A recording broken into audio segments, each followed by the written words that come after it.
आज मैं बताने वाला हूँ कि फ्रिज किस तरह से कार्य करता है। तो सबसे पहले मैं ये बता दूं कि फ्रिज फ्रिज का जो हिंदी वर्ड होता है, हिंदी में शब्द होता है, उसे प्रशीतक यंत्र कहते हैं। और फ्रिज में लगने वाले सबसे मेन पार्ट जो होते हैं वो मेरा कंप्रेसर होता है। मेन पार्ट जो होता है वो कंप्रेसर होता है। दूसरा गैस होता है, कंडेंसर होता है, फिल्टर होता है, उसका एवापोरेटर यानी कि कूलिंग चेंबर होता है, कैपिलरी होती है। उसके बाद ये डायरेक्ट फिर इसमें आता है। तो ये काम कैसे करता है ये बताते हैं। तो कंप्रेसर से जब कंप्रेसर चालू होता है तो उसमें एक पिस्टन द्वारा पंपिंग करता है। पंपिंग क्या करके गैस को पूरी प्रेशर के साथ डिस्चार्ज करता है। जब डिस्चार्ज करता है तो ये कंडेंसर में जाता है। कंडेंसर क्या करता है, कंडेंसर में जाते ही गैस पूरे हीट होता है, और गैस जितना भी हीट होगा उतना ही कूलिंग कूलिंग ज़्यादा करेगा फ्रिज। तो हमें यहाँ से जब कंप्रेसर पंपिंग करके पूरा प्रेशर के साथ जब डिस्चार्ज करता है या डिस्चार्ज यानी कि आउट जब करता है तो कंडेंसर में जाता है। कंडेंसर में जाने के बाद गैस को गर्म किया जाता है। गैस जब उसके बाद गैस गर्म होता है तो ये वेपर में होता है। तो यहाँ से कंडेंसर से गुजरने के बाद मेरा फिल्टर में आता है। फिल्टर में आते ही ये द्रव बन जाता है।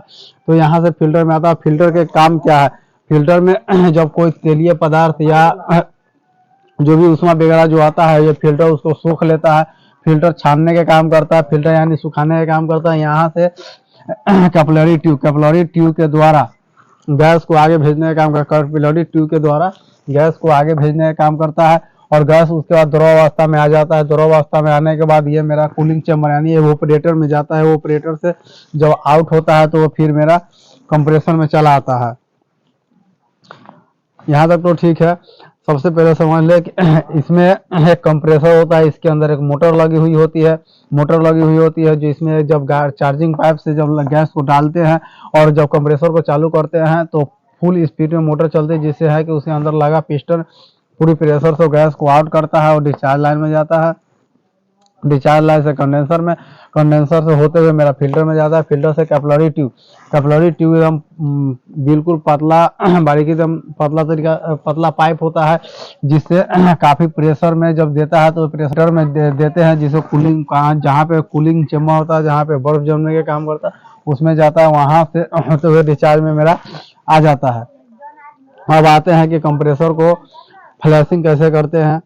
तो सबसे पहले हमें करना क्या होता है उसको हम समझते हैं कि फ्लैशिंग। जब कंडेंसर को फ्लैशिंग कैसे करेंगे और एवापोरेटर यानी कि कूलिंग चैम्बर के फ्लैशिंग कैसे करेंगे, इसके बारे में अब आगे बता रहे हैं, थोड़ा ध्यान से देखिएगा। तो इसे फ्लैशिंग करने के लिए हमें कंप्रेसर में कंडेंसर की ये पाइप तो जुड़ी रहती है। उसके बाद हमें यहाँ से काट देना पड़ता है, फिल्टर को साइड कर देना रहता है। और यहाँ पे क्या है कि औंठा से दबाकर और एक मिनट तक धराना है, 30 सेकंड तक दबाना है। दबाने के बाद छोड़ना है, दबाना है, छोड़ना है, दबाना है, छोड़ना है। इस प्रकार की क्रिया यहाँ पे कम से कम 5-7 मिनट तक करेंगे, जब तक ये पता नहीं चल जाए। अंगूठे और उंगली पर देखेंगे कि कोई किसी तरह का मोक्चाई तो नहीं आएगा। जब मोक्चाई नहीं आएगा तो फिर हमें फिल्टर भी, जब न्यू गैस डालेंगे तो उस समय हमें फिल्टर भी चेंज कर देना है। तो हमने फिल्टर को चेंज कर देंगे और फिर यहाँ पे अच्छी तरीक़ा से ज्वाइन कर देंगे, ब्रीजिंग करके अच्छी तरीके से यहाँ ज्वाइन कर देंगे। उसके बाद आएंगे एवापोरेटर यानी कि कूलिंग चैम्बर को फ्लैशिंग करना है। तो कूलिंग चैम्बर को फ्लैशिंग करने के लिए हमें यहाँ से फिर डिस्चार्ज जो सक्शन लाइन होता है वहाँ मुंह पर से काट देंगे। सक्शन लाइन के ज्वाइंट एक छोड़ा देंगे। छोड़ाने के बाद क्या करेंगे, यहाँ पे अंगूठा से दबाएंगे। इसी तरह इसमें भी 5-7 मिनट की क्रिया को करना है, दबाना है, छोड़ना है, दबाना है, छोड़ना है। और उसके बाद जब मॉइस्चराइज देखेंगे कि अंगूठे पर नहीं आ रहा है तो फिर इसको क्या करेंगे कि यहाँ से इसको ज्वाइन कर देंगे। ज्वाइन करने के बाद ये मेरा क्रिया पूरा कंप्लीट हो जाएगा। ये होने के बाद क्या करना है कि गैस जब चार्ज करना होगा तो सबसे पहले हमें प्रेशर इसमें देना पड़ेगा। तो प्रेशर देने के लिए हमें एक कंप्रेसर चाहिए होता है अलग से, जो कंप्रेसर की चार्जिंग पाइप के साथ कनेक्ट करेंगे। और चार्जिंग पाइप के साथ कनेक्ट करने के बाद प्रेशर को डालेंगे। जब प्रेशर डालने के बाद लीकेज वगैरह चेक कर देंगे, और कहीं पर लीकेज नहीं होगी तो फिर क्या करेंगे कि कंप्रेसर को साइड कर देंगे और उसके बाद वैक्यूम करेंगे। जब वैक्यूम करेंगे तो वैक्यूम पर फिर चार्जिंग पाइप से लगाएंगे। और चार्जिंग पाइप में लगाने के बाद जो मेरा मीटर होता है उसका -30 आना चाहिए। -30 जब आएगी उसके बाद ही हमें फिर भी 2 से 4 मिनट तक वैक्यूम करते रहना है, उसके बाद ही इसमें गैस को चार्ज करना है। तो अगर इसमें कहीं भी आपको दिक्कत होता है तो आप हमें पूछे।